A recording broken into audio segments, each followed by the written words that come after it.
Assalamualaikum warahmatullahi wabarakatuh.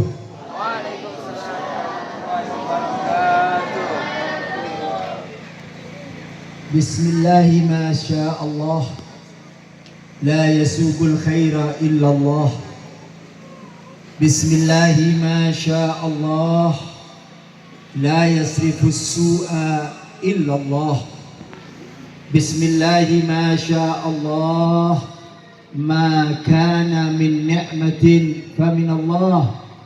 Bismillahi ma sya Allah, la hawla wa la quwwata illa billahil aliyyil azim. Alhamdulillah alladhi asra bi abdihi laylan minal masjidil haram ilal masjidil aqsa. Asyhadu an la ilaha illallah wa asyhadu anna sayyidana Muhammadan abduhu wa rasuluh la nabiyya ba'dah. Allahumma salli wa sallim wa karrim wa azzim wa majjid ala habibina wa syafi'ina wa qurrati a'yunina wa maulana Muhammad. Ala habibina wa qurrati a'yunina wa sayyidina Muhammad. Al-Fatih lima ughliq wal khatim lima sabaq, nasiril haq bil haq wal hadi ila siratikal mustaqim wa ala alihi haqqa qadrihi wa miqdarihi al-azim. Ya Fattahu ya Ali,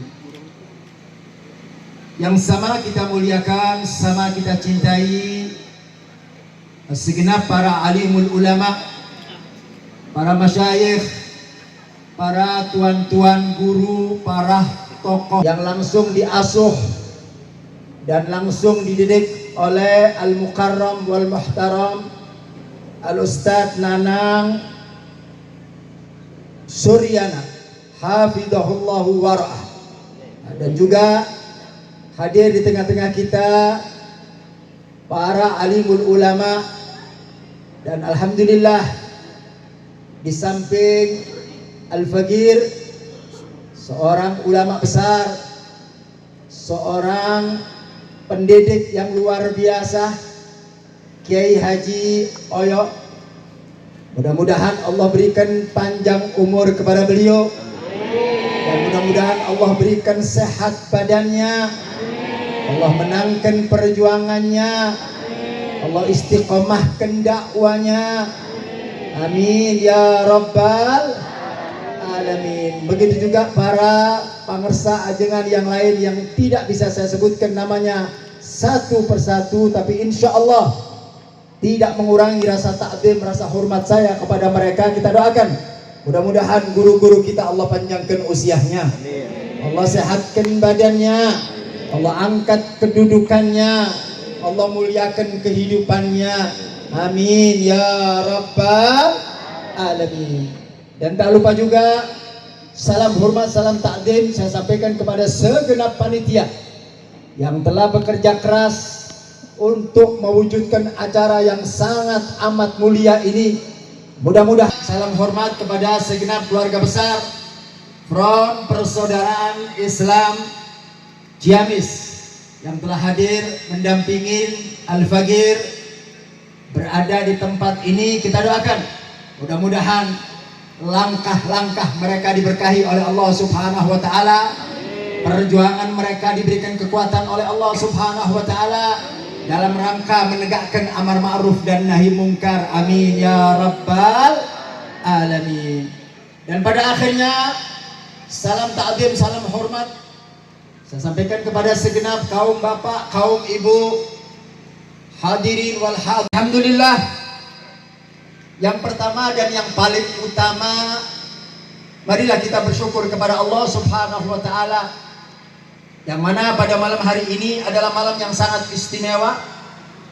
Kita hadir di tempat ini, berada di tempat ini tiada lain dan tiada bukan tujuannya dalam rangka memperingati Isra wal Mi'raj baginda Nabi kita Muhammad sallallahu alaihi wasallam.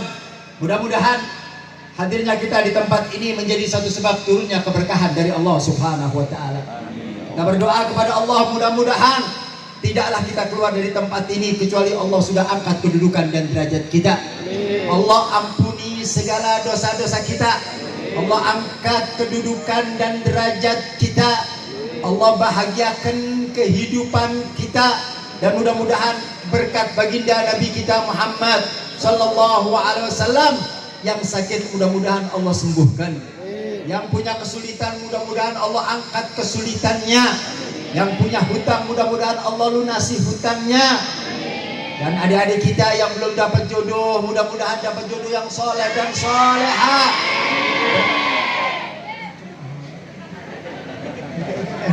Pada jomblo semua di sini kayaknya belum semua. Mudah-mudahan dapat jodoh yang soleh dan soleha. Amin ya rabbal. Hadirin wal hadirat yang dimuliakan Allah Subhanahu wa taala. Sebagaimana kita ketahui bersama bahwasanya kita sekarang berada di satu bulan yang agung. Satu bulan yang mulia yang dikatakan Ashharul Hurum. Jadi ada 12 bulan. Kemudian di dalam 12 bulan itu ada 4 bulan yang dikatakan di dalam Al-Quran Ashharul Hurum, bulan-bulan yang dimuliakan oleh Allah Subhanahu wa ta'ala. Apa 4 bulan itu? 4 bulan itu Dzulqa'dah, Dzulhijjah, Muharram. 3 bulan yang berdekatan. Kemudian satunya adalah bulan Rajab. Bu, apal tuh bulan Arab, apal tuh bulan Hijrah, apal tuh. Kalau bulan Masehi apa? Bulan Masehi apa? Januari, Februari, Maret, Masya Allah, apal Pak ya. Kita mestinya sebagai seorang muslim dan muslimah lebih pantas menghafalkan bulan-bulan Hijriyah. Apal tuh Bu? Pertamanya bulan apa? Muharram, kemudian Safar, kemudian Rabiul Awal, yang keempat Rabiul Tsani, yang kelima Jumadil Awal, kemudian Jumadil Tsani atau Jumadil Akhir, kemudian Rajab, kemudian Syaban, kemudian Ramadan, kemudian Syawal, kemudian Dzulqa'dah dan Dzulhijjah. Itu yang dikatakan bulan Hijriyah. Makanya kita umat Islam wajib hafal itu. Jangan cuma bisa menghafalkan bulan-bulan Masehi, tapi bulan Hijriahnya nggak hafal, nggak pantas. Karena bulan Hijriyah adalah bulannya umat Bu, dihafalkan kalau pulang Bu ya. Biasakan anak-anak kita menghafalkan bulan-bulan Hijriyah. Alhamdulillah, malam hari ini kita masuk di bulan Rajab, salah satu dari Ashharul Hurum. Nah, jadi dari 12 bulan itu ibadah Allah, ada 4 bulan yang dimuliakan oleh Allah. Salah satunya adalah bulan Rajab. Makanya ketika kita masuk di dalam bulan Rajab, dianjurkan untuk berdoa, Allahumma barik lana fi Rajab wa Sya'bana wa balaghna Ramadan. Ya Allah, berkahi kami di bulan Rajab. Ya Allah, berkahi kami di bulan Sya'ban. Kemudian kita minta kepada Allah, ya Allah, mudah-mudahan Allah sampaikan kita, Allah pertemukan kita dengan bulan suci Ramadan. Insya mudah-mudahan Allah berikan kita panjang umur, sehat wal afiat, ketemu dengan bulan suci Ramadan. Ramadan. Ada apa di bulan Rajab, ibadah Allah? Kenapa bulan Rajab menjadi bulan yang mulia? Kenapa bulan Rajab menjadi bulan agung? Dipilih oleh Allah dari sekian bulan yang ada, salah satunya adalah bulan Rajab.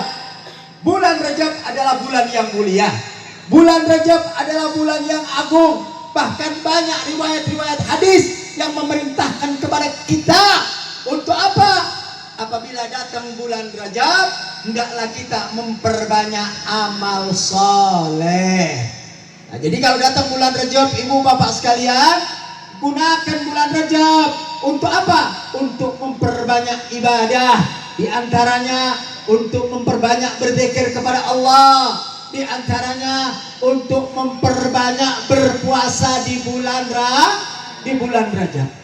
Karena amal ibadah yang kita lakukan di bulan Rajab akan dilipat gandakan oleh Allah Subhanahu.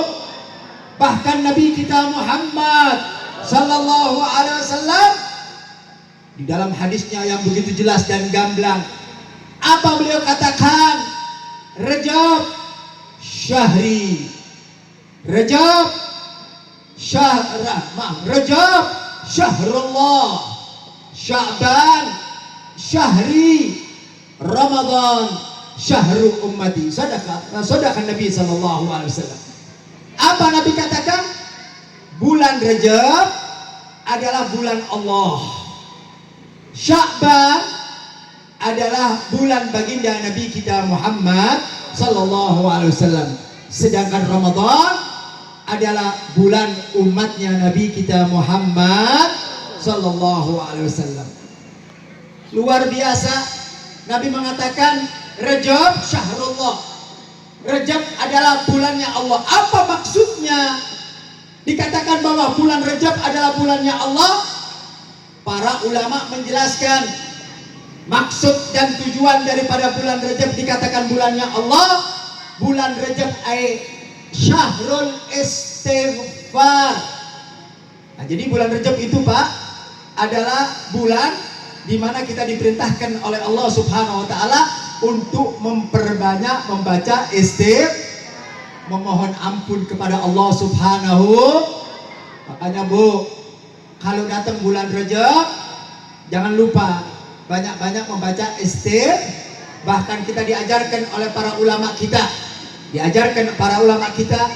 Kalau datang bulan Rajab ada satu amaliyah, ada satu bacaan yang harus rutin dibaca setiap harinya, yaitu dibaca setelah ba'da salatul maghrib dan setelah ba'da salatul subhi. Nah, jadi ada satu bacaan yang dianjurkan oleh ulama untuk diistiqomahkan di bulan Rajab, khusus di bulan Rajab untuk dibaca dan diistiqomahkan di bulan Rajab. Bacanya kapan? Bacanya ba'da sholatul maghrib dan ba'da sholatul subuh. Jadi setelah ba'da maghrib dan ba'da sholat subuh dibaca. Apa doanya Habib? Apalkan ini dibaca 70 kali. Jadi setelah kita Assalamualaikum warahmatullah, Assalamualaikum warahmatullah, jangan bergerak kakinya, kemudian membaca Rabbighfirli warhamni watub alayya. Bisa Bu? Bisa Teh? Bisa? Rabbighfirli warhamni watub alayya. Ibu Bu, baca bareng-bareng Bu. Rabbighfirli warhamni watub alayya. Lagi. Sekali lagi. Nah, itu dibaca sebanyak 70 kali setelah habis maghrib dan setelah sholat subuh. Apa keutamaannya?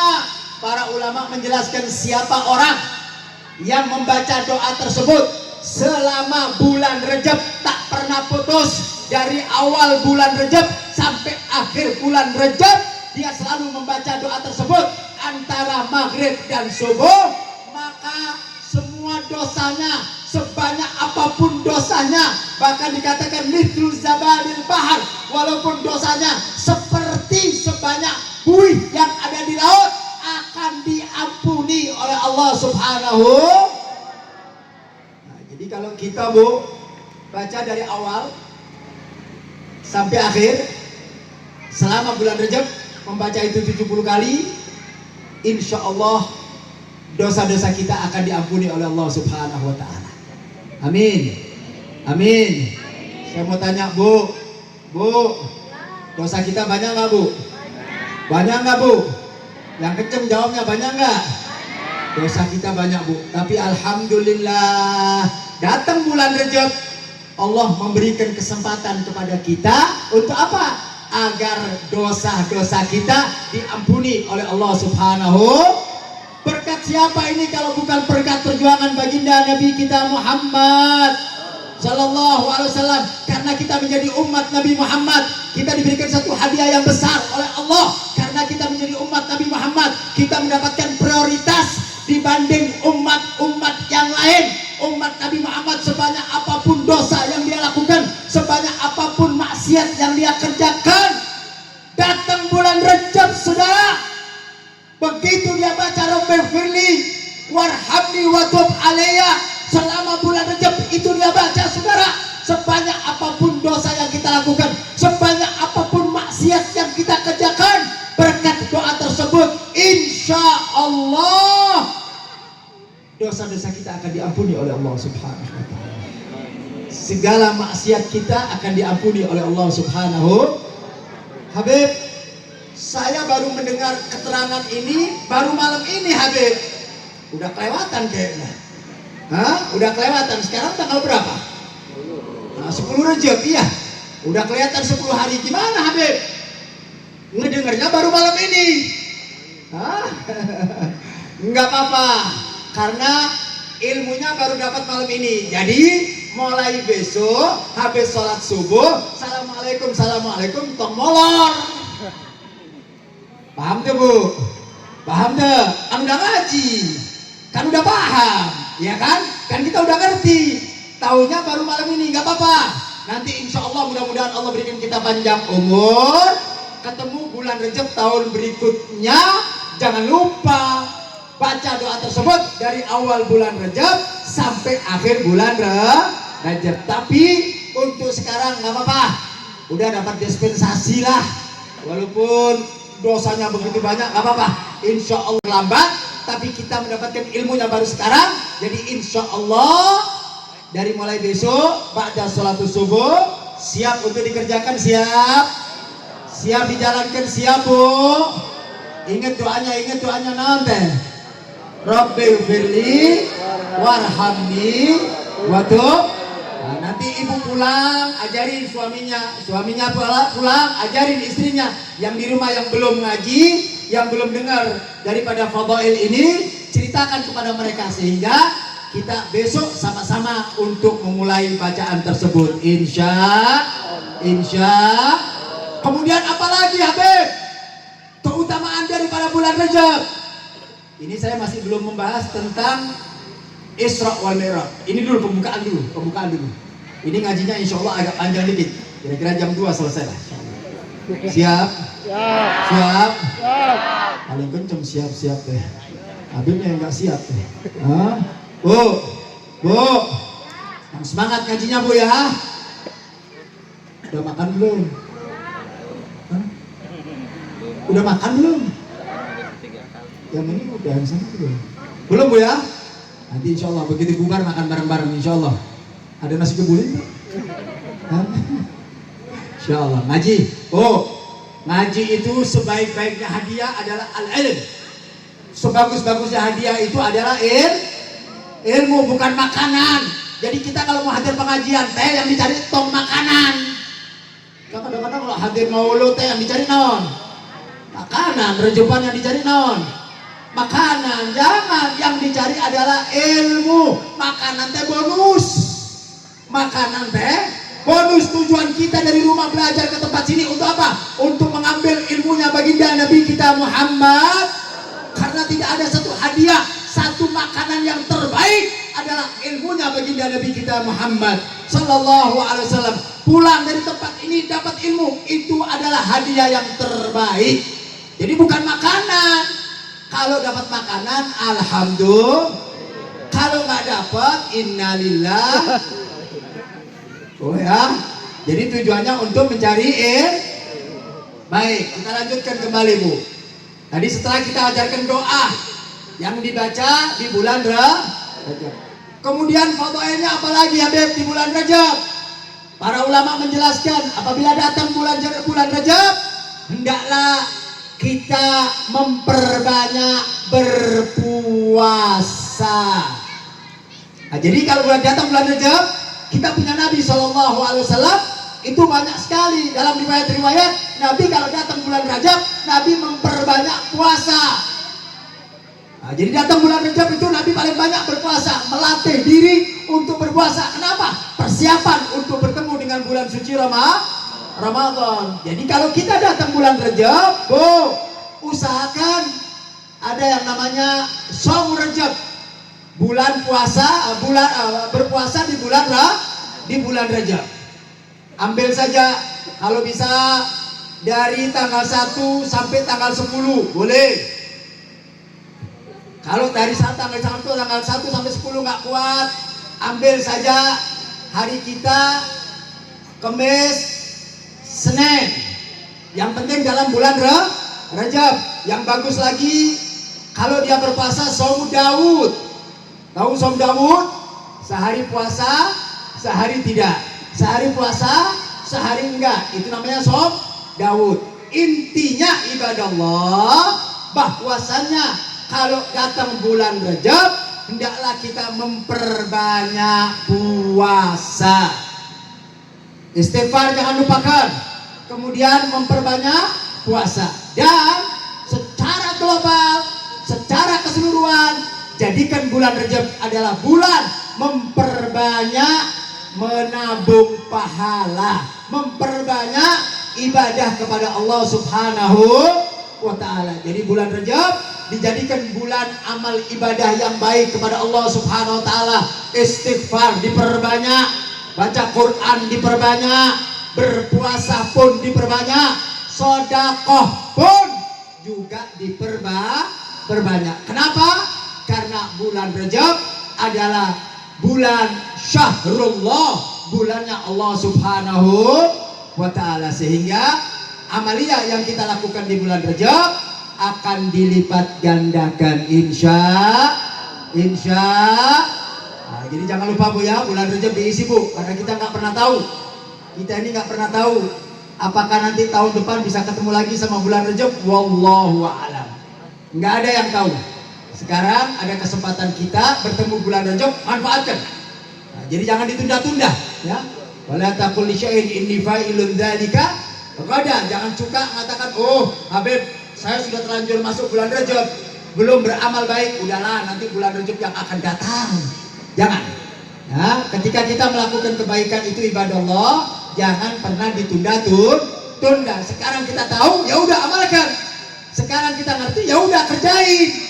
Istighfar perbanyak, karena kita nggak tahu apakah umur kita nanti bakal bertemu dengan bulan Rajab yang akan datang atau tidak. Wallahu a'lam. Tapi selama kita masih hidup, selama badan kita masih sehat, gunakan bulan Rajab ini untuk beribadah kepada Allah Subhanahu. Siap untuk ibadah Bu?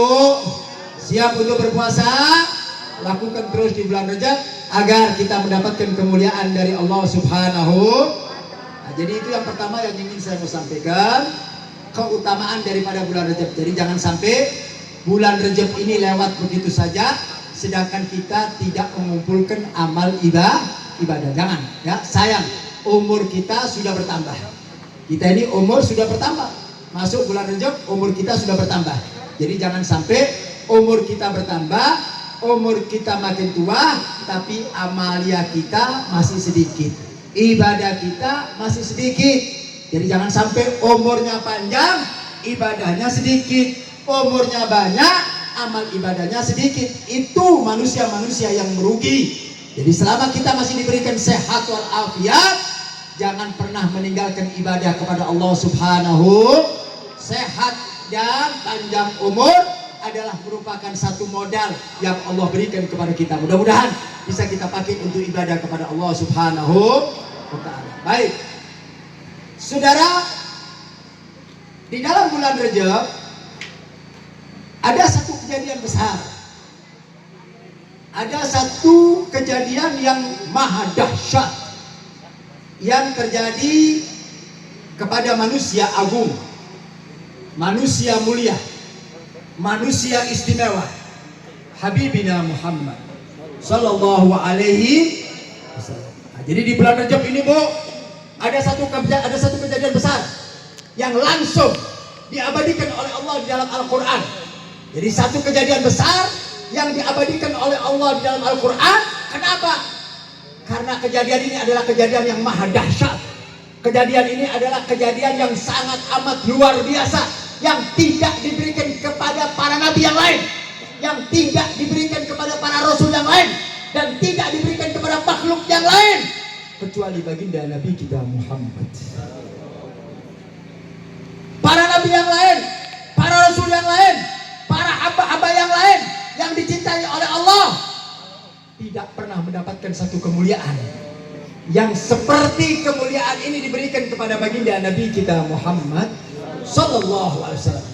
Ini kejadian luar biasa, hanya diberikan kepada kita punya nabi, yaitu baginda Nabi kita Muhammad sallallahu alaihi wasallam, yang kita kenal dengan kejadian Isra wal Mi'raj baginda Nabi kita Muhammad. Ibu bapak sekalian yang dimuliakan Allah Subhanahu wa taala, sebelum saya menceritakan tentang Isra wal Mi'raj, terlebih dahulu ada satu hal yang harus kita pahami. Ada satu hal yang harus kita mengerti. Apa itu? Bahwasanya kejadian Isra wal Mi'raj adalah kejadian yang bersifat imaniyah. Jadi satu kejadian yang hanya boleh diterima oleh iman. Satu kejadian yang boleh hanya diterima oleh iman, tidak boleh dicerna oleh akal. Nah, jadi kalau kita mau berbicara tentang Isra, Bu, Pak, sementara akalnya teh dibuang ke comberan heula. Sebab hidup itu ada yang namanya nyata, ada yang namanya tidak nyata, ada yang namanya kelihatan, ada yang namanya tidak kelihatan. Makanya di dalam agama itu ada namanya rukun Islam, ada rukun iman. Paham ya? Ada rukun Islam, ada rukun iman. Kalau rukun Islam nampak, rukun Islam, makanya orang muslim itu nampak, kelihatan. Apa? Orang kalau mau jadi orang muslim pertama harus syahadat, kemudian harus sholat, sholat kelihatan, kemudian harus berpuasa, puasa kelihatan, kemudian dia harus mengeluarkan zakat, zakat kelihatan, kemudian dia harus berangkat haji, haji pun juga kelihatan. Itu namanya muslim. Nah, jadi kalau ada orang menjalankan ini baru masuk dalam kategori muslim kelihatan. Tapi ada rukun Islam, ada juga rukun iman. Ada juga ada orang Islam tapi tidak punya rukun iman. Sah apa tidak keislamannya? Enggak sah. Jadi kalau ada orang, Bu, mengatakan saya muslim tapi saya tidak beriman, nggak bisa dikatakan muslim. Karena antara Islam dan iman harus satu paket. Kira-kira bisa dipaham, Bu? Paham, Bu, ya? Jadi antara Islam dan iman harus satu paket. Nggak boleh orang Islam saja dia jalankan semua yang ada pada keislamannya, tapi dia tidak mengimani rukun iman. Nggak bisa. Karena Islam dan iman harus bergandeng. Jadi kalau rukun Islam tadi yang saya jelaskan, syahadat, sholat, puasa, zakat, haji. Kalau dia jalankan itu, Pak, maka dia termasuk kategori muslim. Nah, jangan lupa di sana ada yang namanya mukmin. Beriman kepada Allah, beriman kepada para malaikat, beriman kepada kitab-kitab Allah, beriman kepada para rasul, ya, beriman kepada takdir, beriman kepada qada wal qadar. Beriman kepada Allah, kelihatan apa tidak Allahnya? Enggak kelihatan. Beriman kepada malaikat, kelihatan tak malaikatnya? Makanya di sana dikatakan iman. Iman itu adalah permainan hati. Jadi iman itu adalah permainan hati. Jadi sesuatu yang nggak kelihatan tapi harus diyakini. Seorang muslim yang baik wajib beriman kepada Allah Subhanahu wa taala. Walaupun secara kasat mata nggak kelihatan, tapi dia wajib beriman kepada Allah Subhanahu. Kejadian Isra wal Mi'raj ini, Pak, adalah kejadian yang bersifat imaniyah. Yang bersifat imaniyah. Jadi akal nggak boleh dipakai. Kenapa Habib akal nggak boleh dipakai? Nggak boleh, karena kejadian ini adalah kejadian yang bersifat imaniyah. Seorang muslim wajib untuk mengimani. Seorang muslim harus untuk mengimani daripada Isra wal Mi'raj bagi Nabi kita Muhammad.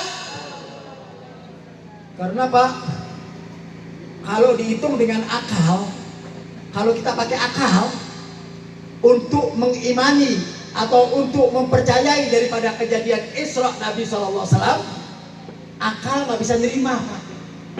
Apa sih Isra wal Mi'raj? Isra itu perjalanan dari kota Mekah menuju kota Palestina, Pak. Dari kota Mekah menuju kota Palestina, itu namanya Isra. Kalau Mi'raj itu dari Palestina naik ke Sidratul Muntaha. Perhatikan baik-baik. Orang kalau berjalan dari Mekah menuju Palestina dengan jarak ratusan kilo, bahkan sampai ribuan kilo, itu kalau dengan kendaraan nggak cukup berangkatnya saja itu 15 hari. Kalau naik unta menuju Palestina, kalau nggak pakai berhenti, itu kurang lebih 15 hari baru sampai ke Palestina. Untuk balik lagi pulang ke Mekah juga membutuhkan 15 hari. Artinya pulang pergi tanpa berhenti, kalau dia naik unta membutuhkan waktu 1 bulan. Masya Allah, 1 bulan. Akal yang mengatakan begitu itu akal. Bagaimana kita punya Nabi melakukan Isra wal Mi'raj lailan, dikatakan dalam Al-Quran, mimba di lailan, sebagian malam, artinya sebentar sekali, nggak sampai 1 malam. Bahkan para ulama menjelaskan hatta yabrudal faras, kasurnya Nabi masih hangat. Nabi berangkat, kasurnya yang dipakai tidur sama Nabi, biasanya orang kalau tidur Pak, begitu bangun kasurnya hangat, Pak, bekas tidur kita. Itu Nabi begitu bangun kasurnya masih hangat, kemudian berangkat Isra Mi'raj, kembali lagi ke kasur, kasurnya masih hangat, Pak. Artinya apa? Sebentar sekali Nabi melakukan itu. Nah, ini nggak bisa dicerna oleh akal. Makanya tadi saya katakan harus dengan iman. Ada orang yang mengatakan demikian, Pak. Kejadian Isra Mi'raj itu nggak masuk akal, Habib. Nggak masuk akal. Bukan nggak masuk akal. Akal ente yang terlalu goblok. Akal ente yang nggak nyampe. Karena ada sesuatu yang memang akal kita nggak nyampe, Pak. Akal kita teh nggak nyampe. Dulu orang-orang tua kita tahun-tahun 50-an, tahun-tahun 60-an, kalau berangkat haji teh naik naon, Pak? Naik kapal laut, Pak. Benar nggak? Namanya kapal laut. Berangkatnya teh sampai berapa hari? Sampai 3 bulan, Pak. Benar nggak, Pak? Kalau kita lihat kita punya kakek-kakek dulu kalau berangkat haji teh, berangkat dari Indonesia menuju kota Jeddah, itu kurang lebih 3 bulan. Kemudian melakukan ritual haji 2 bulan. Pulang dari 3 bulan. Berarti berapa bulan?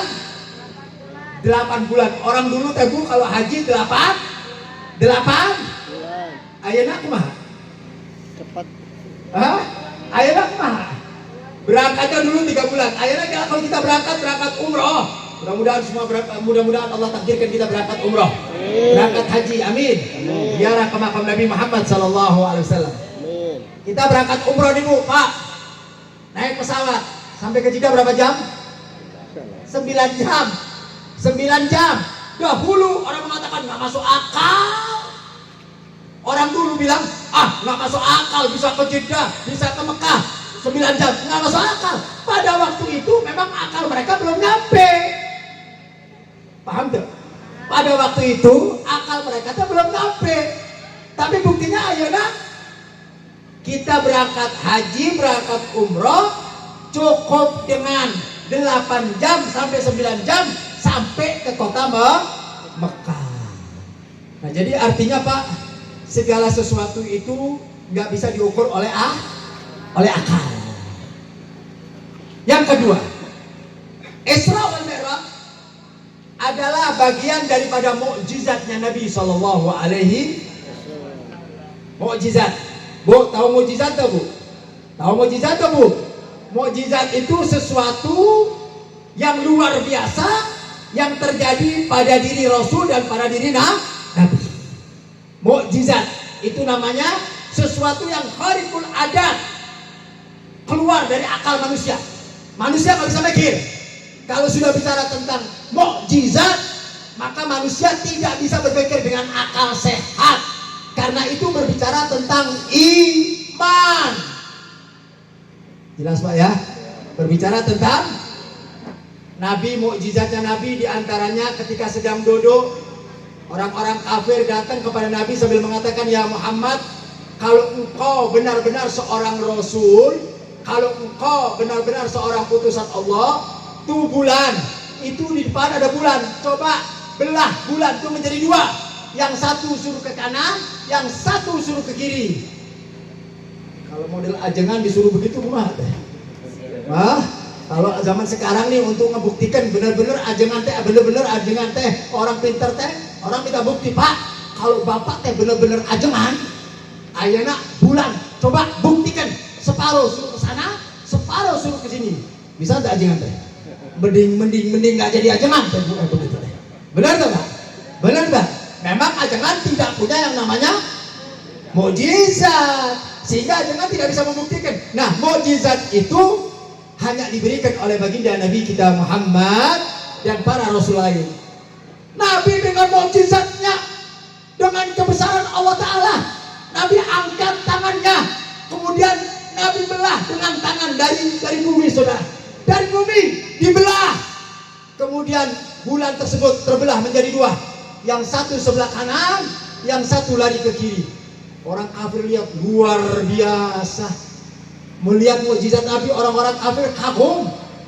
Orang-orang kafir nggak habis pikir, Pak. Ini luar biasa di sihirnya Nabi. Hebat Nabi punya sihir, Pak. Kemudian orang kafir bilang, ya Muhammad, kalau sekarang sudah kamu belah, ayeuna gabungkan lagi. Masya Allah.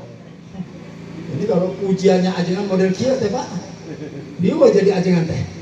Benar tak? Nabi berkat mukjizatnya kemudian digabungkan sama Nabi. Itu yang namanya mukjizat. Kira-kira akal bisa mikir tak? Bisa pakai akal tak? Nggak bisa. Ya, nggak bisa pakai akal. Itu yang namanya iman. Harus diterima dengan iman. Begitu juga Isra dan Mi'raj Nabi harus diterima dengan iman. Karena itu adalah merupakan mukjizatnya baginda Nabi kita Muhammad Sallallahu Alaihi Wasallam. Kita bagaimana?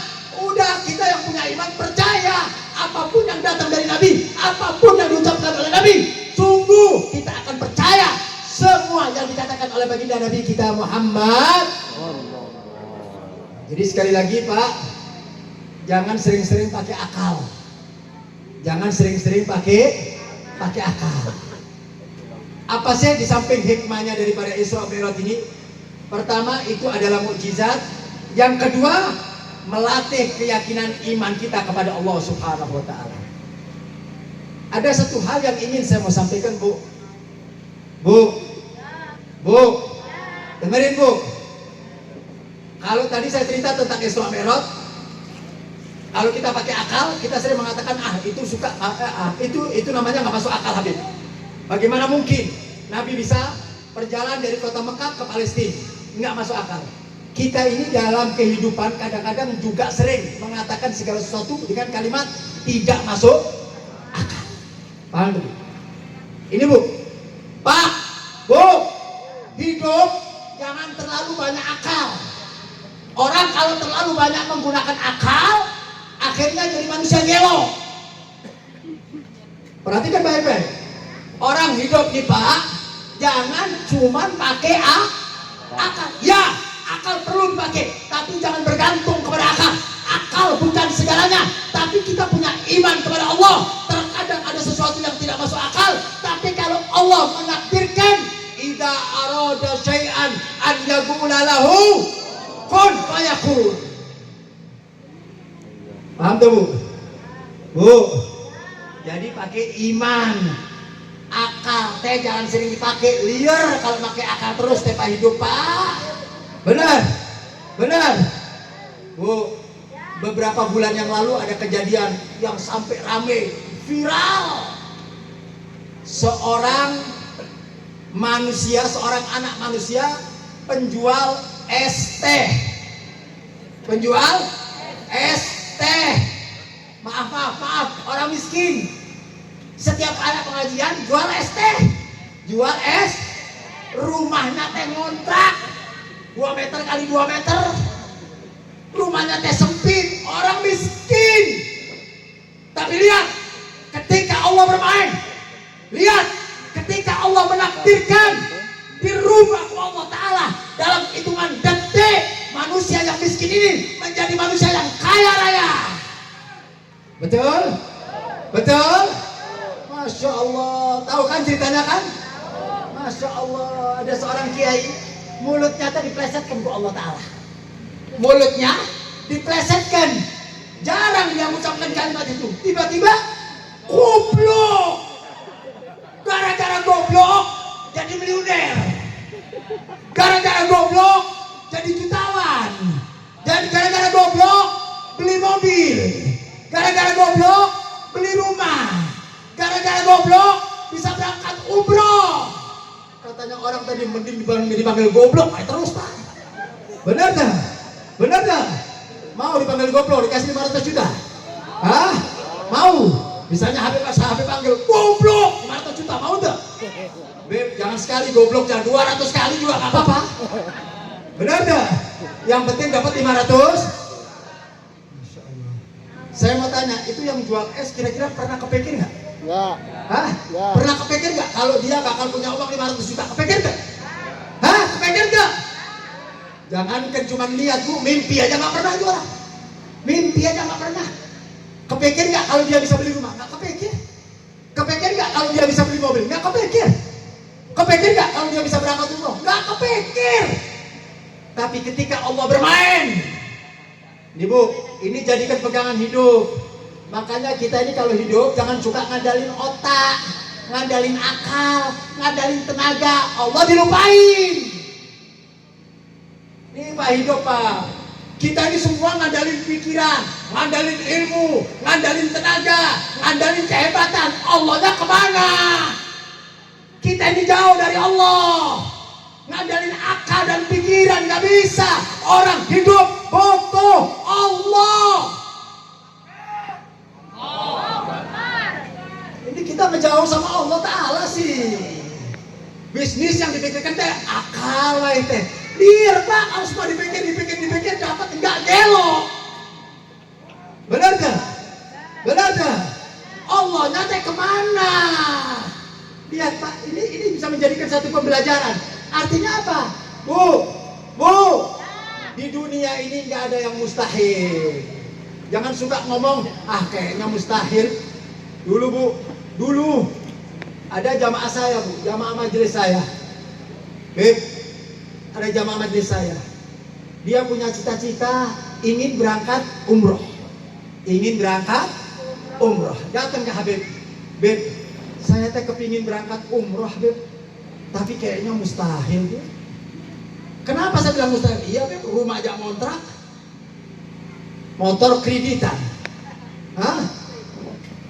Kadang-kadang rezeki kita besok dapat, ayeuna nggak dapat tuh. Buru-buru mikirin umroh, buat makan sehari aja repot.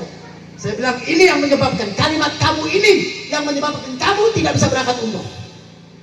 Kita ini pesimis sama Allah, nggak percaya sama Allah, pesimis. Apa Allah katakan dalam Al-Quran, dalam hadis qudsinya? Ana inda dhanni abdi bi. Aku, kata Allah, tergantung bagaimana prasangka seorang hamba. Kalau seorang hamba berprasangka baik, akan aku berikan kebaikan. Tapi sebaliknya, kalau seorang hamba berprasangka jelek, maka aku akan berikan kejelekan kepada hamba tersebut. Kita berprasangka jelek sama Allah sih. Begitu kita lihat berangkat haji, kayaknya mustahil, be. Dari mana duit haji?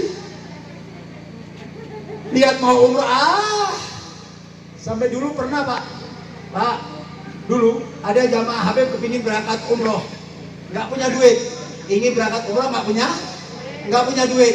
Saya bilang kamu berangkat umroh punya duit nggak ada, punya uang 10.000 tuh, punya Habib kalau 10.000, akhirnya kamu pergi ke pasar beli gambarnya Ka'bah. Tuh ketawa ibu teh, beli gambarnya, beli dulu gambarnya Ka'bah, ben 10.000. Kamu punya uang 10.000, pergi ke pasar, beli gambar Ka'bah yang besar, taruh di tembok rumah. Subhanallah, itu orang nurut Pak. 10.000 ke pasar, beli gambar Ka'bah. Terus kumaha Habib, saya udah beli, saya udah tempelin di mana, di dinding rumah saya. Terus gimana? Tiap hari tatap Ka'bah terus teh. Setiap melihat Ka'bah minta, ya Allah, panggil aku untuk datang ke Baitullah. Ya Allah, panggil aku datang ke Baitullah. Kerja, usaha, bangun tengah malam, sholat tahajud. Itu dilakukan terus Pak, dilakukan. Nggak sampai 4-5 bulan. Nggak sampai 4-5 bulan, ada orang kaya nadar ingin memberangkatkan jamaahnya berangkat umroh. Dia cari, ketemu orang tersebut. Masya Allah. Begitu ketemu orang tersebut, ditawarin, Pak, mau berangkat umroh? Mau, tapi saya nggak punya duit. Udah nggak usah mikirin duit, gratis. Berangkat juga umroh, Pak. Bu, ini mukjizat bukan? Ini karomah bukan? Ini adalah kebaikan dari Allah Ta'ala. Makanya saya nasihatkan, Bu, Pak, kalau kita mau berangkat haji, ayo nak bikin paspor lah. Pak, Bu punya paspor tuh? Bikin paspor lah. Saya kalau ngajak jamaah saya berangkat umroh begitu, Beb. Saya tuh mau berangkat umroh, duitnya nggak ada. Berangkat kalau ngurus umroh bisa nggak? Oh, umroh cukup ya, uang 1 juta cukup. Bikin umroh.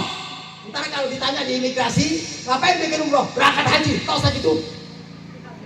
Kalau ditanya, mau bikin umroh mau kemana? Mau berangkat umroh, tau saja gitu.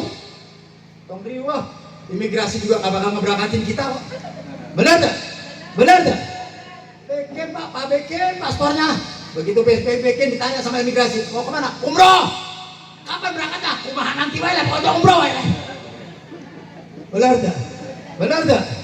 Iya, nggak usah dipikirin yang begitu, duitnya kumaha Allah Ta'ala. Ya, bikin aja paspor. Makanya mulai besok insya Allah bikin paspor semua Bu ya. Yang belum berangkat haji, berangkat umroh bikin paspor. Siap? Beb, bikin paspor juga nggak punya duit, Beb. Wah, kelewatan. Terlalu dalam ini Pak. Insya Allah ada rezeki bikin paspor, insya Allah berangkat Ini hikmah yang bisa kita ambil Pak. Dari Isra Mi'raj ini. Jadi artinya apa? Orang hidup ini jangan pesimis sama Allah. Jangan pesimis sama Allah Ta'ala. Jangan nggak percaya sama Allah. Karena tidak ada yang terjadi di muka bumi kecuali dengan takdir Allah.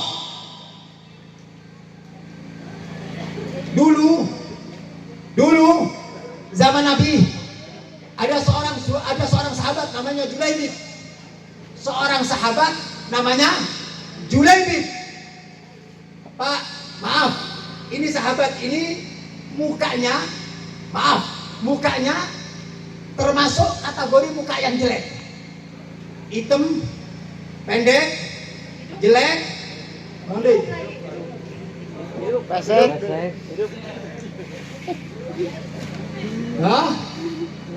Hitam, pendek, jelek.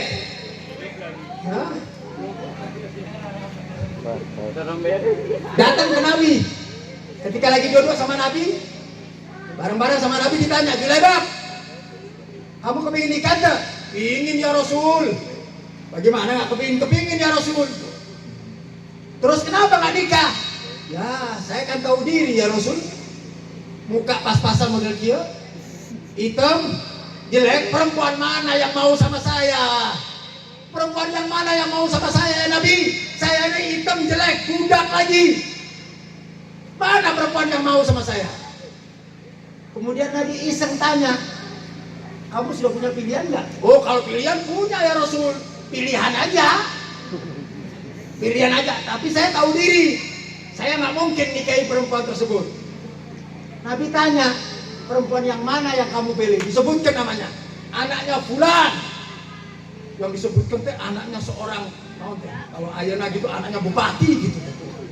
Yang dipilih anaknya bupati, perempuannya cantik luar biasa. Kata Nabi, selera kamu boleh juga ini. Hah? Kan biasanya ada laki-laki yang begitu Pak ya. Laki-laki yang tak tahu diri.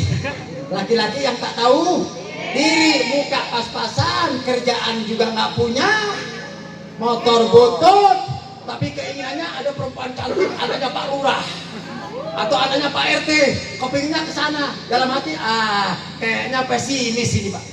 Betul enggak? Itu kadang-kadang begitu. Anak-anak muda, kalian nggak usah takut. Kalian tidak usah takut kalau kalian punya keinginan untuk menikahi perempuan yang cantik. Ingat, kalian punya Allah. Kalian ketok rahmatnya Allah. Kalau Allah menghendaki, tidak ada yang mustahil. Mau anaknya siapa, nggak usah takut Pak. Ini anak muda sekarang tuh kadang-kadang minder. Lihat anaknya siapa yang cantik, takut mau maju. Maju aja. Urusan diterima apa enggak, masa bodoh ting. Benar gak? Benar gak? Maju aja, bertempur dulu. Urusan menang kalah nanti. Jadi jangan bertempur belum mundur. Kalah sebelum bertanding. Jangan bertanding dulu. Urusan nanti kalah nomor 12. Anak muda, nggak usah takut. Dulu saya waktu meminang beberapa perempuan, dulu sebelum saya menikah, meminang beberapa perempuan, nggak ada urusan mau ditolak mau nggak ada urusan. Begitu saya senang, saya ngomong sama orang tua, gimana, minta aja, repot amat. Diterima alhamdulillah, nggak diterima dukun bertindak, selesai.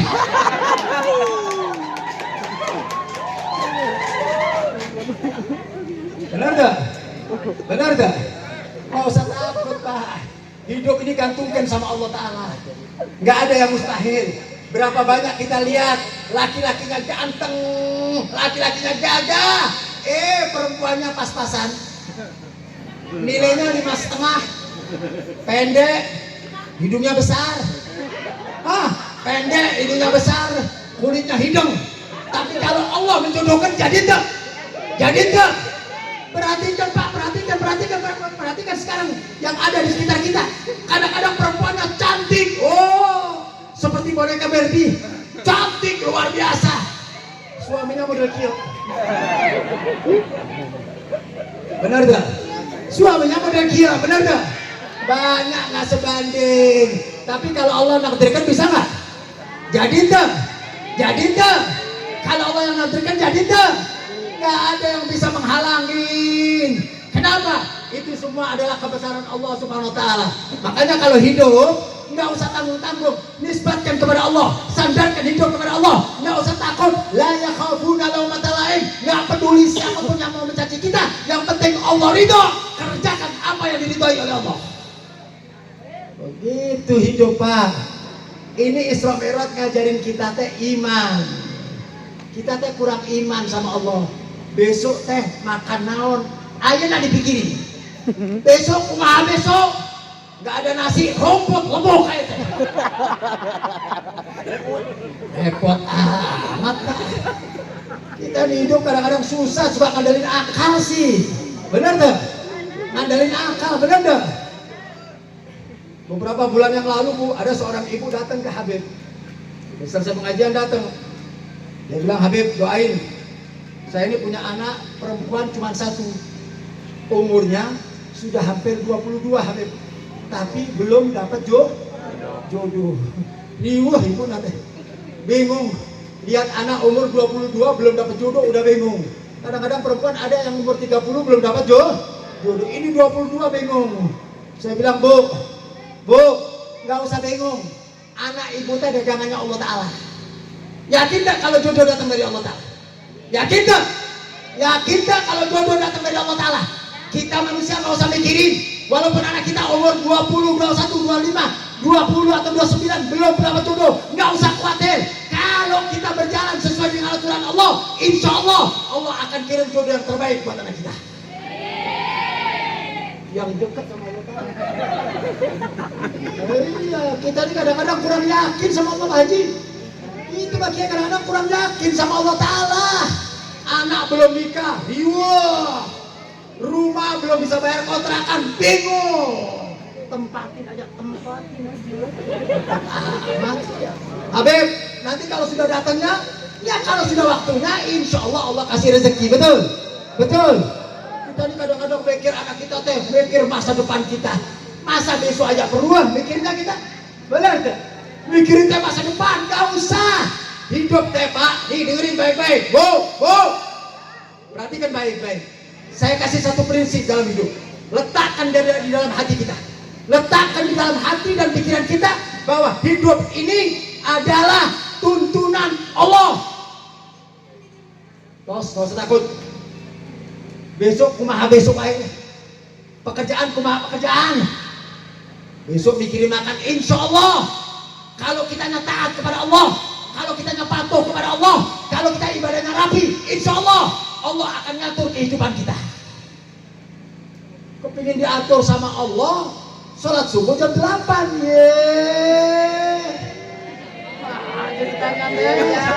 Benar tak? Kalau kepingin diatur sama Allah, ibadahnya yang bagus, benar tak? Kepingin dapat jodoh yang bagus, dapat jodoh yang soleh, dapat jodoh yang baik, dapat jodoh yang ganteng, dapat jodoh yang berduit, tapi buka jilbab, nggak bisa, benar tak? Bu, makanya anak-anak ibu suruh nutup jilbabnya, suruh nutup pakai pakaian muslimah, nggak usah khawatir urusan jodoh, nggak usah nyari. Kadang-kadang ibu-ibu teh bingung, kalau sudah adanya umur segitu teh bingung, belum dapat jodoh, sampai malam minggu tadi dorong-dorong suruh keluar. Masya Allah. Makanya saya buat, Pak, saya paling kesel banget kalau lihat orang tua yang takut anaknya nggak dapat jodoh. Begitu anaknya dipacarin dia senang, alhamdulillah Beb, anak saya laku. Anak saya laku. Dibiarin pacaran. Tujuannya apa? Setelah pacaran nanti ini nikah. Berapa banyak orang pacaran bertahun-tahun, ujungnya putus, syukurin. Benar dah? Maka didoain sama Habib, yang punya pacar mudah-mudahan putus, amin. Yang punya pacar mudah-mudahan putus, amin. Yang penting kayaknya nggak punya pacar kayaknya. Ya benar. Jangan, nggak usah takut. Kepingin anak kita dapat jodoh yang soleh, tapi jalannya nggak benar lewat pacaran. Saya mau tanya, hukum pacaran halal apa haram? Halal apa haram? Halal apa haram?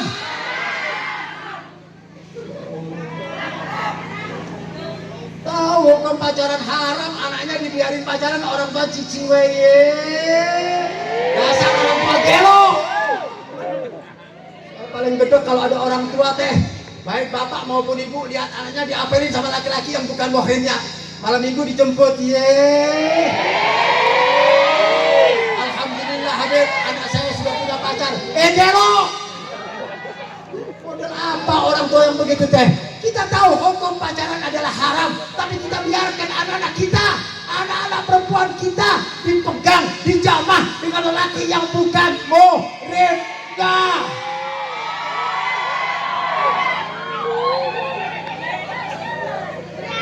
Jadilah perempuan yang terhormat, betul? Jadilah perempuan yang punya harga diri, betul? Nah, makanan kalau ditemak-temak begitu, dipegang-pegang gitu, itu makanan murah. Benar? Kalau makanan mahal dalam kaca boleh dipandang, tidak boleh disentuh. Betul. Betul, betul.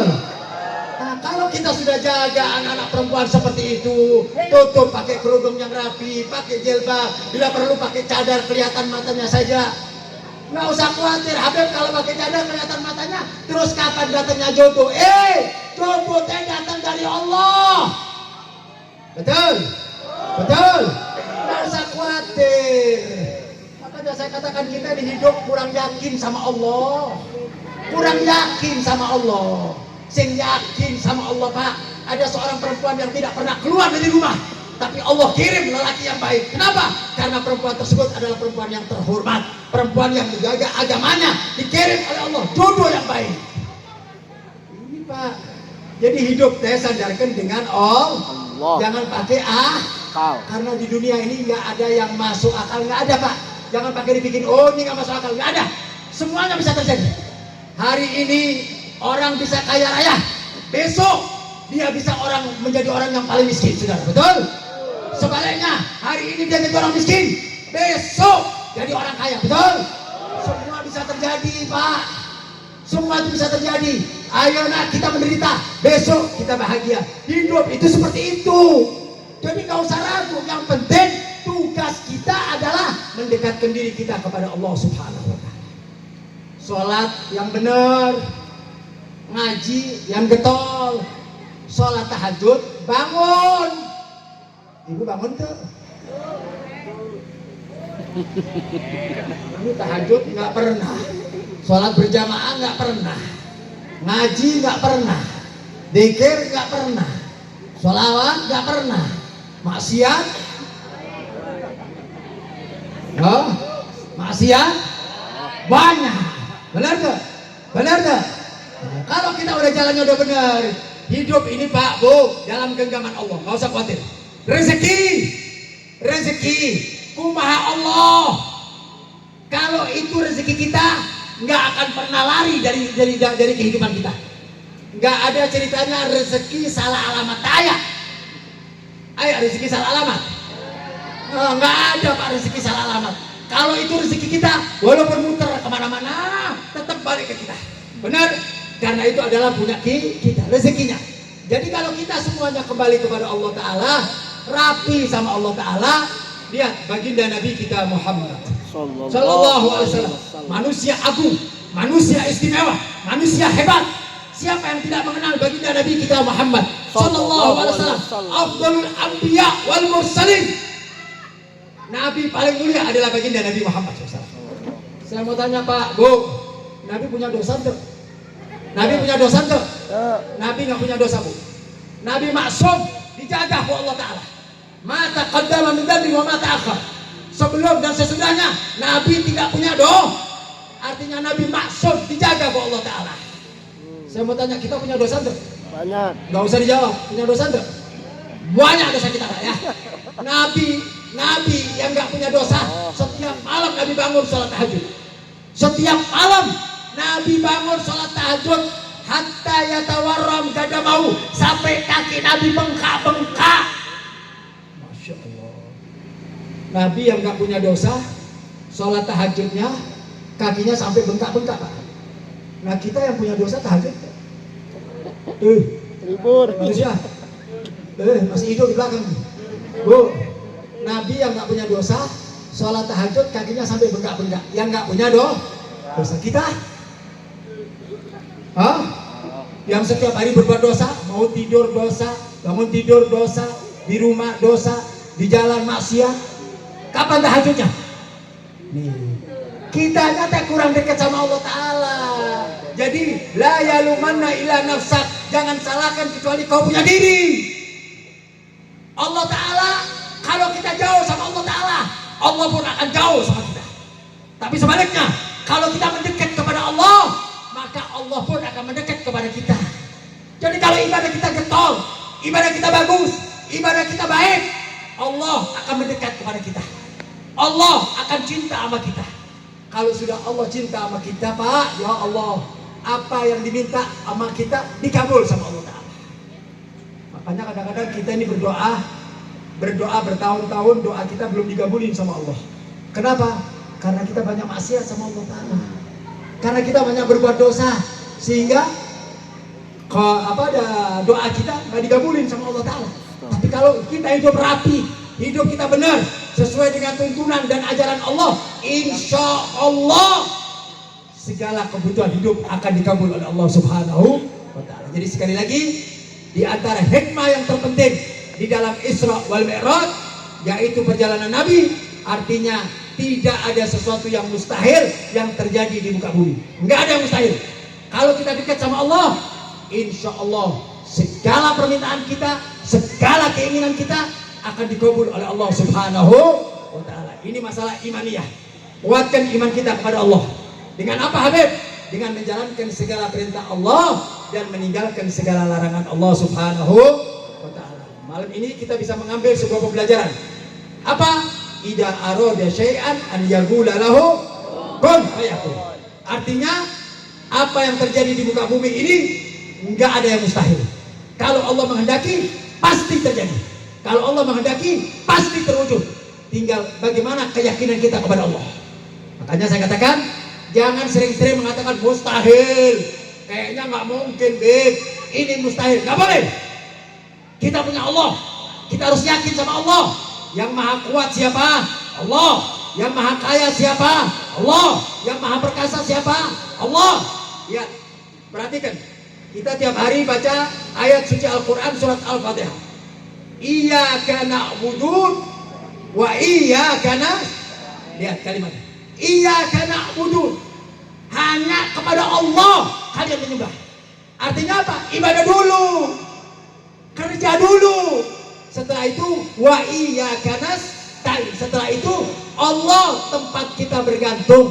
Allah yang akan menolong kita. Kerja dulu baru dapat upah. Benar dah? Benar dah? Ada orang kerja enggak, tanggal 1 minta upah, gampar yang model begini tuh, benar dah? Kerja helah. Artinya sama Allah juga ibadah dulu. Kalau ibadahnya rapi, wa iyyaka nasta'in, enggak usah khawatir, nanti Allah akan bantu kita. Allah akan tolong kita. Allah akan berikan kemenangan kepada kita. Allah akan berikan rezeki kepada kita. Kalau kita ibadahnya rapi. Makanya malam ini yuk kita koreksi kita punya diri. Rapikan kita punya ibadah. Rapikan kita punya sholat. Terutama masalah sholat. Karena Isra wal Mi'raj ini adalah perintah sholat. Perhatikan betul urusan sholat. Jangan pernah meninggalkan sholat. Terutama anak-anak muda. Hai anak-anak muda, jaga sholat kalian. Jaga sholat kalian. Kalau sudah sholatnya kalian bagus, kalau sudah sholatnya kalian baik, insya Allah amal-amal ibadah yang lain bagus. Sering saya katakan anak-anak muda, jangan pernah meninggalkan sholat. Habib, saya masih berbuat maksiat, saya masih berbuat dosa.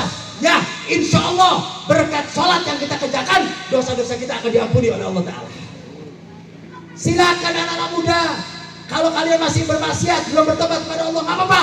Yang penting sholat jangan kalian tinggalkan. Sholat yang rapi.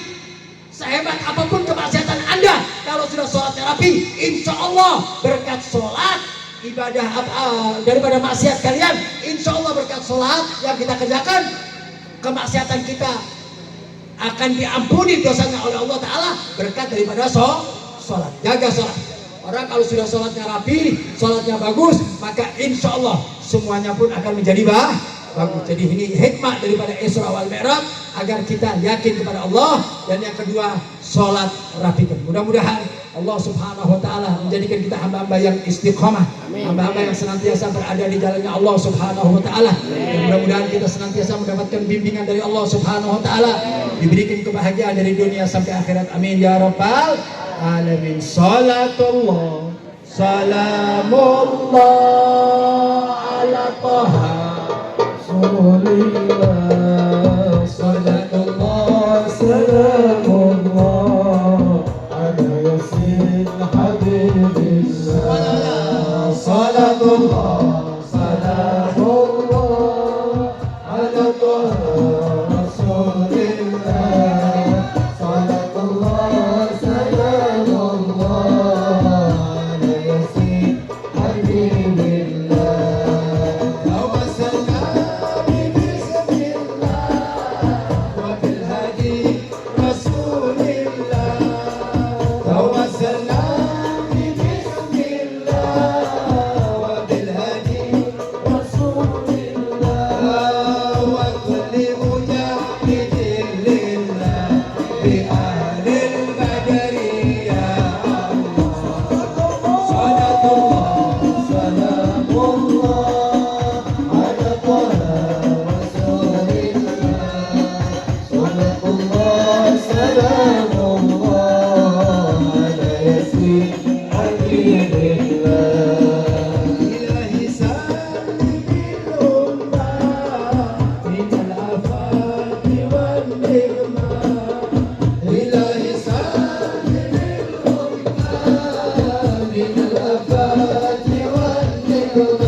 dulu, jangan bengong dulu sebelum kita mengaminkan doa dari Kiai Haji Oyo.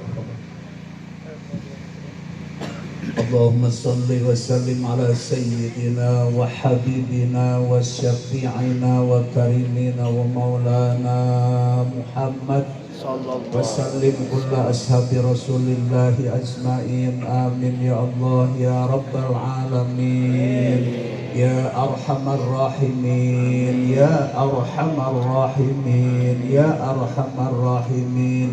Allahumma inna nas'aluka bijahi nabiyyikal karim wa bibarakati mu'jizatihi wa bibarakati mu'jizati jami'i anbiya'ika wa rusulika wa bikaramati jami'i awliyaika wa bima'unati jami'i ulamaika wa bibarakati ta'allumina hada wa bibarakati ta'allumina hada wa bibarakati ta'allumina hada ighfir lana dunubana ighfir lana dunubana ighfir lana dunubana wa dunuba abaina wa ummahatina wa dunuba abaina wa ummahatina wa dunuba abaina wa ummahatina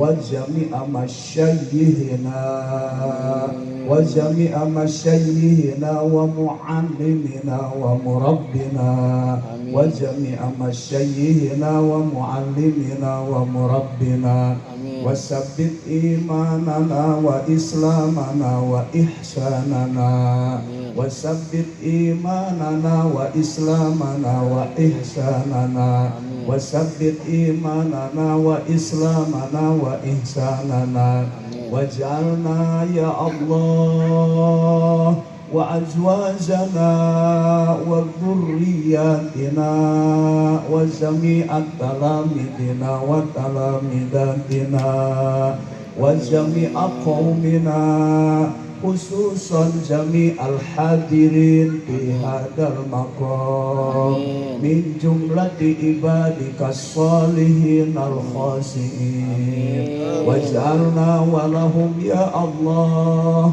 min jumlati ibadikas salihin al khasiin waj'alna ya Allah walahum min jumlati ibadikas salihin al khasiin wa tawwil umurana طول أمورنا طول أمورنا وصحح جسدنا وروحنا وصحح جسدنا وروحنا وصحح جسدنا وروحنا واشفع مرضانا واشفع مرضانا واشفع مرضانا وأحلق من ظلمنا وظلم المسلمين خصوصا في فلسطين وأحلق من ظلمنا وظلم المسلمين خصوصا مسلمين في فلسطين وأحلق من ظلمنا وظلم المسلمين خصوصا إخواننا مسلمين في فلسطين وحسن مقاصدنا حسن مقاصدنا حسن مقاصدنا ويسر أمورنا من أمور الدنيا والآخرة واجعلنا من جملة عبادك السعداء في الدنيا والآخرة واجعل هذا المعهد وجميع معهد الإسلام أينما كانوا معهدا طيبا معهدا طيبا معهدا طيبا معهدا صالحا معهدا مباركا هاديا مهديا ناصرا منصورا نافعا لدينك وللناس أجمعين إلى يوم القيامة يا الله كما أمرتنا بالدعاء فاستجب لنا كما وعدتنا كما أمرتنا بالدعاء فاستجب لنا كما وعدتنا كما أمرتنا بالدعاء فاستجب لنا كما وعدتنا وصلى الله على سيدنا محمد وعلى آله وصحبه وبارك وسلم بسر الفاتحة. أعوذ بالله من الشيطان الرجيم. بسم الله الرحمن الرحيم.